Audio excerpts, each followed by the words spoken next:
How's everybody doing? Rudy with Hey Hey Investments. Let's go over some market information. Today we're going to talk about magic. We're talking about some Pokemoms. We're going to talk about some new magic, old magic. We're going to talk about the state of the new Innistrad Midnight Hunt IMF. We're going to talk about this upcoming Flesh and Blood thing. We're going to talk about some of these new magic sets. And we're going to talk about lottery cards. We're going to talk about all kinds of crap. Sit back, relax, eat a taco. Okay. Start with the first thing here. Lottery cards. I made a comment in some other videos about lottery cards coming back, and that seems to have really kind of sparked some conversation. So the word on the street that I make up in my basement is that within in 2022, within 12 months or just 2022, Wizards is going to be reinserting some very high-end chase cards. Call them whatever you want. Some people are going to call them Return of Masterpiece cards. I always call them lottery cards, just my personal terminology with it. In other words, Wizards wants to return to some form of more of a chase card that has some more significant value to, I think, kind of spark some more maybe mass box openers or stores to open products.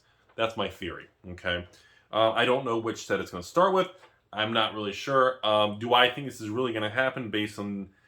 I do. Where there's smoke, there's fire, and whenever this kind of chatter, I do think it's going to happen. I think they're looking for a catalyst to restart some of the, I don't know, keep standard cheap, but at least have some sort of chase card of value. Kind of like, you know, Mystical Archives, but with value, maybe? So yeah, next thing here. Let's go over the set box, draft box thing. Obviously, IMF, Innistrad Midnight Hunt, they finally reshaped and re-engineered the set boxes for Magic, which is kind of a big deal, because this changes the entire dynamic of quantity of boxes per pallet, shipping for online sellers and e-commerce. It changes the entire storage for evil investors that hoard product in the basement. It changes a lot of things. I'm surprised it took them this long. I know they really like their kind of flashy stand-up packs with the previous set boxes. I'm very happy to see this. I actually think this is going to be... Probably, I know this is silly sounding, but I actually think this is one of the biggest catalysts that's going to make set boxes kind of the go-to thing in the future. I do foresee a thing in the next 12, 24 months that, you know, set boxes continue to become more and more the go-to box opening. I don't want to use the word draft or anything, but I think it's going to become the go-to for mass box opening for stores, and for maybe even people wanting to sit on product when they go out of print, for people who just want to crack packs. I don't know. Can you actually just open and do like a draft with a set box? I mean, you got the list slot, and I know kind of the way the cards are clumped with the uncommons, some sort of like theme, or I mean, I guess you could technically draft a set box, maybe. I mean, you don't have 36 packs; it'd be kind of awkward. You kind of have to shift it up a little bit, but I don't see why you couldn't. Anyways, so yeah, I actually think moving forward, you got to look at it from a corporate kind of Papa Hasbro perspective, everybody. It's not cost effective, efficient, or smart to have so many variations of the same product. Remember, the biggest cost to manufacturing cardboard with ink on it is kind of the setup and ordering a print run.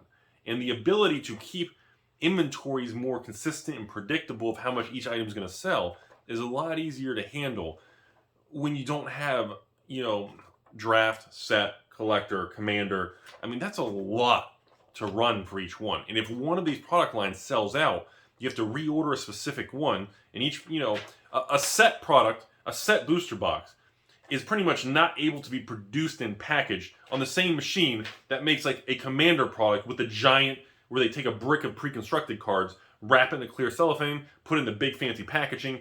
You know, I don't know the specifics, but obviously that different of a product has to be printed probably in the same location, but maybe a different setup or a different machine, different packaging, different assembly line, which could have a different queue or a longer wait time, depending who else is in the queue. It's complicated. So be aware. I don't know what that means long term, like financially. People ask me all the time, Rudy, at this point forward, like Zendikar was the first set to have set boxes.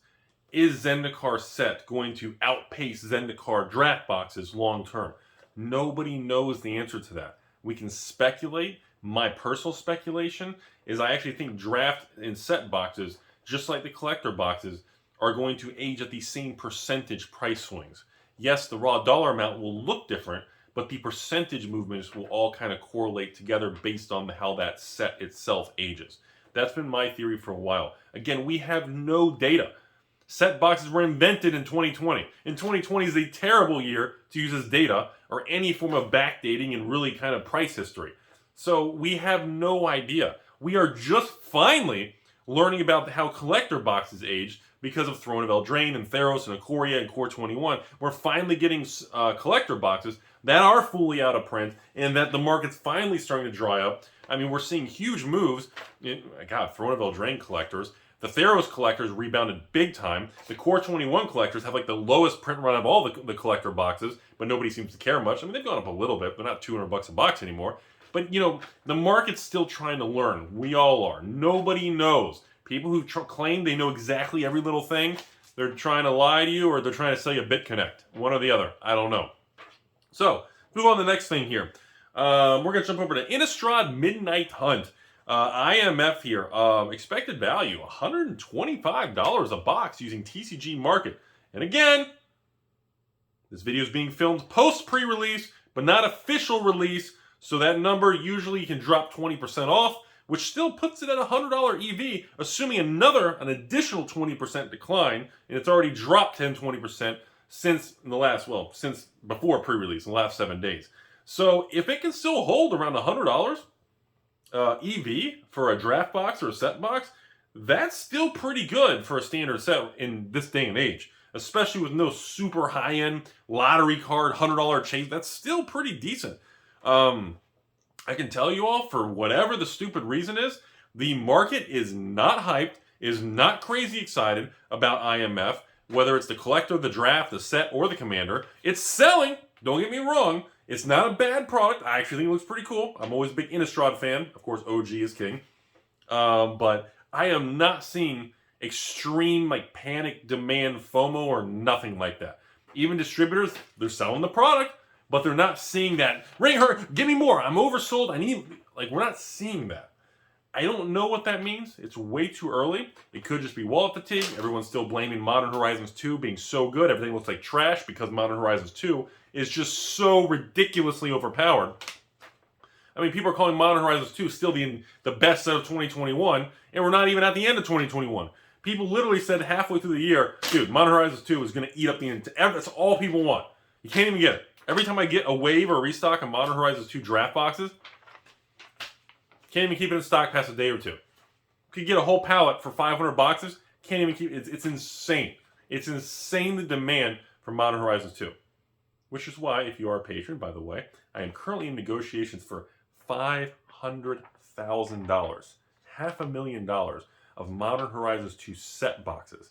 That's supposed to be coming in a couple weeks from the second print run. I am trying to capture the entire, one of the distributors' entire block of it.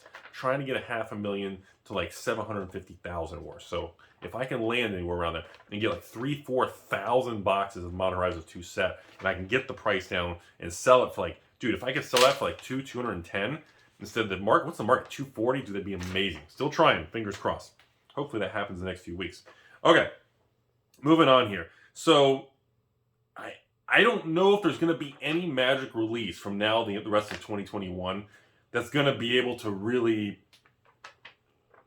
how do I say it, to really get people excited.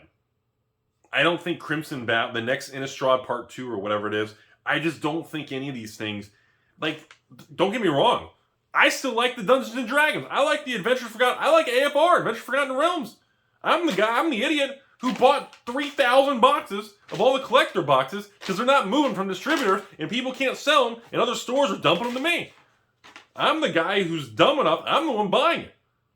And, you know, I still think the D&D set, which is a core set replacement, is still one of the coolest, most unique core sets I've seen in years. But the market is completely against me. I'm the only Timmy that's like, I'm buying the Dungeons and Dragons box. I'm the one buying them all and sitting on it. And you know what?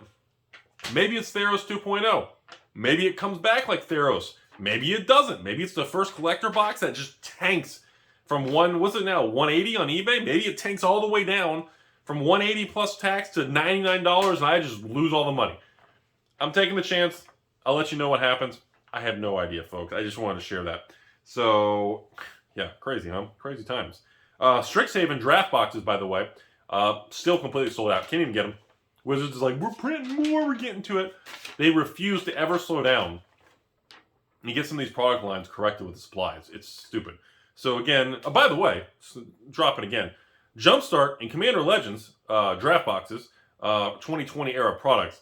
For the record, both of those product lines are about to hit the end of their life cycle. I'm hoping for one more slow drip wave, but it is not looking good. Nobody, no distributor, nothing at the higher up food chain has any of them. They're not marked out of print according to the Wizards of the Coast corporate order sheet from that distributors use to submit to WotC for their actually, anyways. It's supposedly not labeled as out of print, but I can tell you right now, they can't request it or anything. They can say, hey, can we have some? But they can't submit orders or tickets or I don't know what's going on. My instinct, I feel like there's going to be a small drip leftover, maybe in a couple months. But I'm telling you, as we move to 2022, by the time we hit holidays and everything, and next year, well, I'm sure there's going to be some other jump start, and there's the new Commander Legends, Baldur's Gate, flipping excited for. Huge Baldur's Gate fan. Baldur's Gate 2 Dark Alliance, huge fan, folks. But I can tell you, once those things show up, dude, these prices, Commander Legends at $100, Jumpstart at $100, Commander Legends at $100. I mean, you're like buying a master quality set for like $100. Like, even if you go online and pay like $110 plus tax, even if you pay $120 for Commander Legends draft boxes right now, I'm sitting here like, am I the only one that thinks even $110 or even $120 with tax? Let's say you pay the full $120 with tax, everything on eBay. I'm like, I still don't think that's a ripoff, man. That product is so good. Holy, I mean, dude, Iconic Masters and Masters 25 of the infamous 2018 era, dude, Iconic Masters is at all-time high, $250 plus tax a box on eBay. And the amount of supply left of Iconic Masters is at all-time low. There's literally like 30 boxes, then it jumps over 300. Masters 25, $260 plus tax, even higher, and like 20 boxes left before it goes like 3, it just goes to the moon.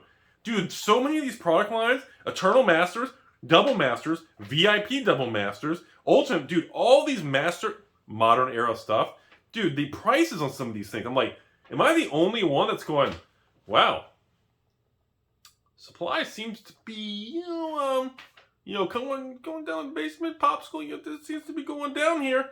And like, no one talks about it. People are so burnt out, maybe the quantity of products or something, but it completely blows my mind. Which brings me to everybody's favorite thing. I had to save it. I want to make sure everybody thumbs down at the same time. Clock it. Where are we in the video? How far? Oh, 13 minutes. No one's watching. 13 minutes into the video. Flesh and Blood. So Tales of Aria is coming out for the official release next week. And then don't forget, after the Flesh and Blood, we got to talk about Pokemon. Flipping ridiculous. So Tales of Aria is coming out next week. The market's very calm. And I'm going to give you my opinion. And I could be wrong. But I'm going to tell you right now. Monarch hype was so high. The box prices went through the roof. They peaked at $650 a box. So if you bought 2 boxes at the peak of Monarch First Edition in May 1st, or the second week of May, or whatever it was, 2 boxes of Monarch First Edition will cost you $1,300 just for 2 boxes. Okay? They bottomed. And now, the amount of supply of Monarch First Edition has been declining every day. And the amount of people contacting me, AlphainvestmentsLLC at gmail.com, pictures and prices. I'm still paying $800 per case of Monarch First Edition, and I cover your shipping, and I give you a smiley face. And the amount of supply on these products is continuing to drop every single day. Even if you look at eBay and TCG Player, people are like, Rudy, have you noticed how many Monarch First Edition boxes? eBay's got hundreds. You're correct. And then TCG Player has hundreds. Do they? So we did some further research. I had somebody actually spend some time on this. 30% of the eBay listings in the TCG Player listing, well, 27%. 27%, I know some of you all, he rounded up. I know, you got me. 25 to 30%, 27.1, whatever it is, of the listings on eBay and TCG Player are overlap. It's the same store, the same owner listing on multiple platforms. Same thing with some of the products listed on some of their personal direct websites for some of these stores. The supply out there that people believe is very inaccurate. And I'm going to say it, that's my favorite thing of 2021. The market has it wrong. I said it with Magic Silver Age boxes. I said it with reserveless old Magic cards the last 6 years. I'm going to say it again in 2021 with Flesh and Blood First Edition Mar. I have not changed my opinion on it. I don't care how many people make fun of me. You can just follow up with me however you want. I'm telling you, the market got it wrong. And the market remains wrong. I've been following it. I've been tracking it. I'm telling you all, I don't care although the pricing does seem to be drifting slightly higher. The days of $240, $250, $260 Flesh and Blood First Edition Monarch boxes are over with, and the amount of boxes left on eBay, even under 300, dude, it's like 14 boxes.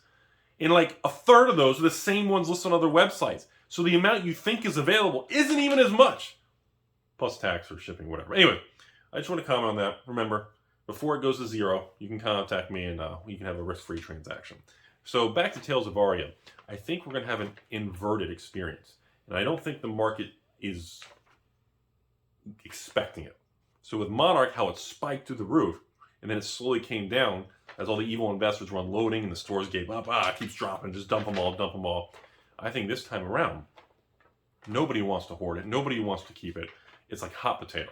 Tales of Aria First Edition, every store is just like, pre-order, get off the books. It's toxic assets, mortgage-backed security.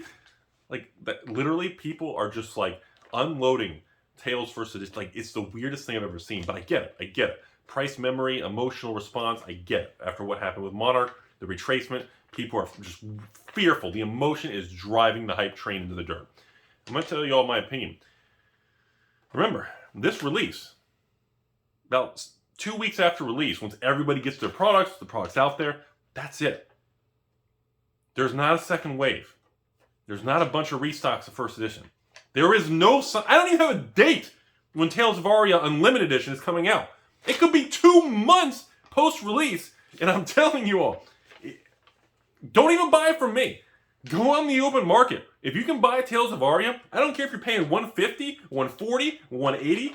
Tales of Aria, under $200 a box. In my opinion, and again, due in a basement, according to the internet, everything's fake anyways. I own the whole company, and apparently I'm like, I don't know, I have like a fake head on. I'm like a cabbage head. I don't know, make fun of me. I'm giving you my personal opinion. As a guy in a basement with no licenses, I think it's a screaming opportunity. Any of these things under $200 a box. It blows my mind. The market is so unprepared. I'm picturing this thing's going to come out. Every store is fire selling because nobody wants to keep them this time. And then we're going to go 2 months or something with no Unlimited and all the product's gone. And everyone's going to be like, why isn't it dropping? And then right when it starts to move up, people are going to panic.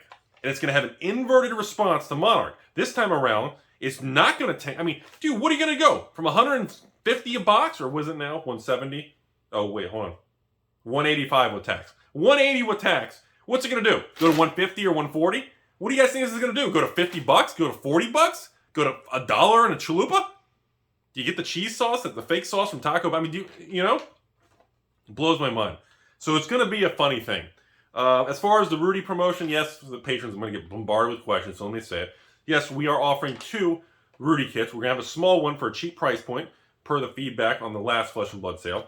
And we're going to have a large one for a bigger kit. So a small kit's going to be cheap. Dude, it's going to be, we're talking like, I don't know, 350 to 450 bucks. And then a big kit, sealed case, and extra promos and everything will be like, I don't even know, 700, 800 bucks or something. And then, of course, a little bit higher if you want international shipping. We will have crypto and all the stuff that if you want to pay crypto. Whatever. The point is, we have 2 options so people can not spend as much, or people want to buy more to get like a sealed case so people can pick and choose. No, the supply is not more. No, I don't have 50% more allocation. No, Rudy's not personally printing the cards in his ex-girlfriend's sister's groundhog, great gerbil hamster war of the 1800s. I don't know these craziest things. No, I didn't take all my profits from Monarch and hire 10,000 fake people to film, and everybody was a crisis actor in Las Vegas. I've heard it all. Although, you guys are pretty creative. I give you that. That'd be pretty impressive. Make a fake card game called Rudy Game and hire like 5,000 fake people, pay millions of dollars just to make you... Well played. Well played. Although my corporate sponsor, Papa Hasbro, would not approve of that. People still think I actually work for Hasbro. It's hilarious. Okay. I just want to get that out there with Tails. So we do have that coming up here. It's very, very exciting. Lastly, no, Metazoo is not this month. Nightfall Metazoo is Halloween, folks. You're a month off. Everybody keeps asking, where's the Metazoo? Dude, Metazoo doesn't come out. The next set, Nightfall. Yeah, glow-in-the-dark booster boxes with special logos. Super fun. It's going to be just a lot of fun. That's the end of October. You guys are a month off. That's about all I have to say with Flesh and Blood.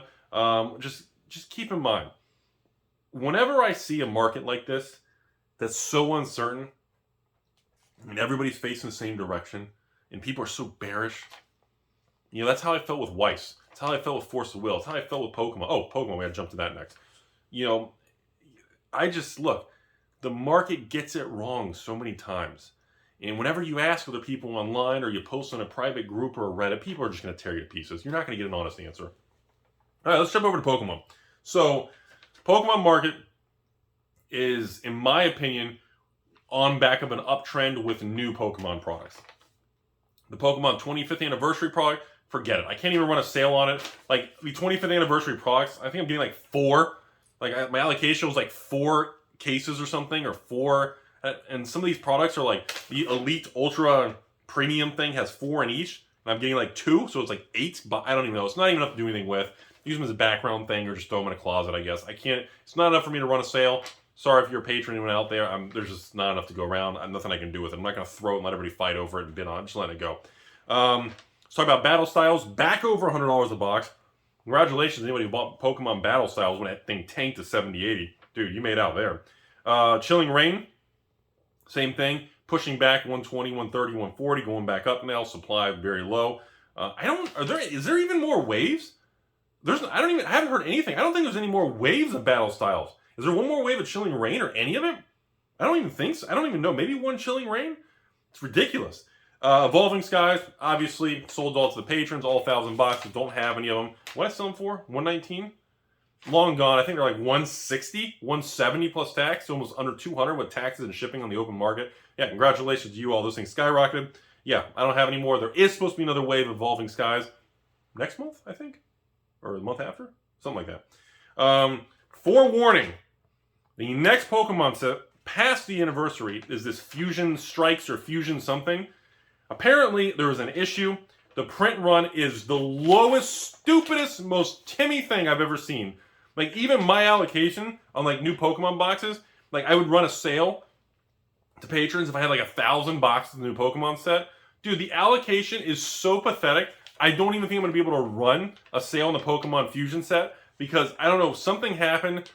They short printed. There was an issue with a batch. I don't know. Everyone's being vague about it. I did confirm with just some people who don't seem like Timmys that there was an issue with the print run. It was short printed. So if you haven't bought the new Pokemon Fusion thing, which is a couple months from now, find a reliable store on the open market, a reliable online dealer, or a local LGS you trust.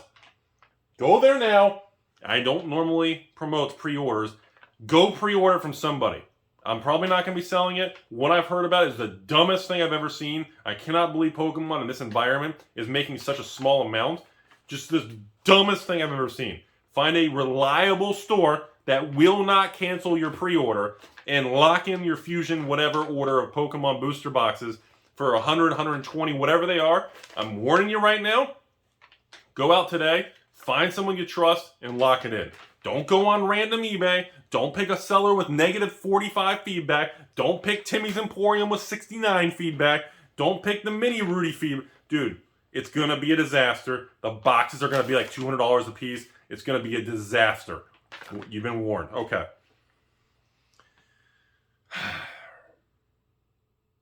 Weiss.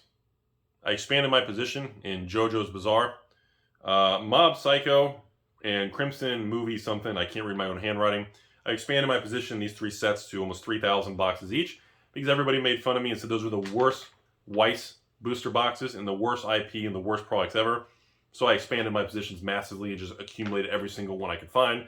And we'll see what happens. Isn't it fun? Makes you feel alive, everybody. So wrapping up the video here. Anyone still watching? Probably nobody. Oh, one last thing. The Tales of Aria promotional kit launching next Friday to the patrons. The small kit will have the infamous. So the promo card and the playmat for the Tales of Aria promotional kit we'll be doing next Friday. You'll see a video on it and everything. So the playmat and the card is very different this time. Both of those items are exclusive to Alpha Investments. I have the entire print run of all, I don't know what it is, 2,000 or 3,000 playmats or something. I have the entire print run of the Mark Pool exclusive playmat. The entire thing. The promo card with it is not, I don't think the promo card's not, I don't think it's that good. I'll be honest with you all. To me, like, but again, Tales, the promo cards in general with everybody is not really the selling point. Like, I talked to James about it, and he just said, look, the selling point of Tales and the promo is really the artwork for the Mark Pool. The promo cards for this batch aren't really as good across the board for everybody. So this particular promo card with the Rudy Tales kit is 100% exclusive. Not something that's being split with Armory kits or anything else. So I have the entire print run of it. I already have possession of it. I got it locked up in the Rudy Vault 4th floor basement, 3 tether balls, pretzel sticks. I've already taken delivery of the entire brick, of the entire print run of this promo card. I'm not sure how I'm going to do it. If with the kits and everything, where it's going to be like, maybe you get like 1 on a small kit, or you get 2 on the big one. Or I got to do an exact count of them. Maybe I can do like 2, or you get like a whole play set of 4 for the big kit. That'd be kind of neat. You can have a whole play set. I'm not sure if I'll have enough. I got to do the supply and actually count, because even if you're approximated a couple thousand of the promos, or 5,000 or 4,000, it's never accurate. And then there's always a few that have issues that you can't sell. A few at the end will all be damaged. It's just a pain in the butt. But I just want to be aware, everybody, that in my opinion, this time around, I don't think the promo card is a selling point. This time around, I really think, dude, that Mark Pool exclusive playmat is just epic. And I think the Tales First Edition boxes alone and the exclusive playmat are more valuable and special, at least in my opinion. Again, I could be wrong. Watch it be like a staple standard card for Tales, but just my opinion compared to the other promo cards and other cold foils in the past. Just want to lay that out there. So yes, it is 100% exclusive.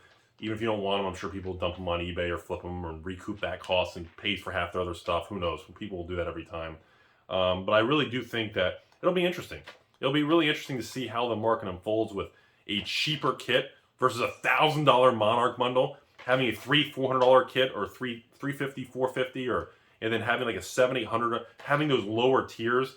Hopefully it's not a disaster and sells out in a couple minutes, because I know whenever the price point's a lot lower, even patrons who don't want to spend a lot of money are able to buy into a smaller one. It opens the doors for a lot more people to buy it. And then what happens is a lot of the patrons just want the exclusive playmat. So they'll buy a $400 kit, and they're like, dude, I'm going to keep the $200 playmat, or the $50 or the $100, whatever the market sets the price, say $100. I'm going to keep the $100 playmat. I'm going to sell the promo and the 2 boxes and just get all my money back and keep a free playmat. That happens a lot. So we see things like that happen. Other times, people don't want the promo items. I have patrons say, how much is it? $400? What do I get? 2 boxes, playmat, and a card? I don't want the playmat. Give me $100 for the playmat. Sell the card for $50. Don't try to sell the card for $300, $400, $500. You guys are crazy when you do that stuff. $50 for the card, $100 for the playmat, and then they get the 2 first edition boxes. They adjust their numbers where each box costs them $99 or something like that. So everybody's different. Some people want the promo items and not the boxes. Other people want just the playmat and not the promo or the everybody. So you see all kinds of weird business movements. So that's enough rambling about that. It'll be a fun ride. Just hopefully everything goes smooth, not a blowout. I'd like to keep it in stock for a couple hours. I know. Laugh at me below. The goal is just at least 30 minutes to give everybody a chance to send payments process and not a disaster. But last thing I want to do is I want to go into the back to Magic. For those of you still watching right now. Back to the old cards. I just want to finish up this video. I know there's like no one watching. What is this, like 20 something minutes? Oh my goodness, 30 minutes. No one's watching this point. So I still want to be on record for the 2 people, 3.69 chicks, and whoever's watching this late. Reserve list cards are still very high priced. We've been going through this entire soft period, and the sealed boxes of Magic have not retraced worth a crap. I'm talking old sealed boxes. Well, the old ones did, like Tempest and Stronghold went from like 10, 15,000 to like 5 to 8 range. Those did drop quite a bit on a percentage scale. But in general, like, the peak of a revised booster box was like, one of these peaked at like 20 grand, and it dropped to like 8, and now it's back to like 14, 15. for going through that correction this time, a lot of cards and a lot of chunks of the market didn't even drop. And I've never seen that before. Like looking at Arabian Nights, Bizarre Baghdad's, looking at flipping libraries. Look at Mish's Workshop. Look at the Workshop from Antiquities. Sucker's $3 to $4 grand for not even in mint condition. I'm like, the next leg up, whether that happens in next month or today or next year or 5 years, is going to be, I'm telling you, it could be the next leg up of the reserve list movements. It could be kind of, in my opinion, the final one. I don't know really how to say this without sounding dramatic or Rudy's manipulating the market or whatever your ex-girlfriend or whatever your wife is telling you when she visits me. Giggity! No one's watching anyway. I can say whatever I want now. I genuinely think the next leg up, I should do a whole video on this. I'll just kind of summarize it. I think the next leg up in price movements and buyouts and swings is going to be the tipping point for the old Magic cards, where it's kind of game over. If you don't have it, you're never going to have it. Because I look where these cards are. And I was so wrong in predicting the long-term value. My long-term price target for the future of in 2017, I said the long-term price target in 5 years, which would be 2022, which is next year, of Bizarre Baghdad was $2 grand. I said Mish's Workshop long-term target was about $2 grand. Actually, I think that one was 2,500. I don't remember what I said years ago. And we're not even at those points. And the numbers are so far higher than I even ever thought was possible. And we're in a soft market right now. And that's the most mind-numbing thing ever. And of course, I never calculated the 2020, didn't predict it. I didn't see that coming.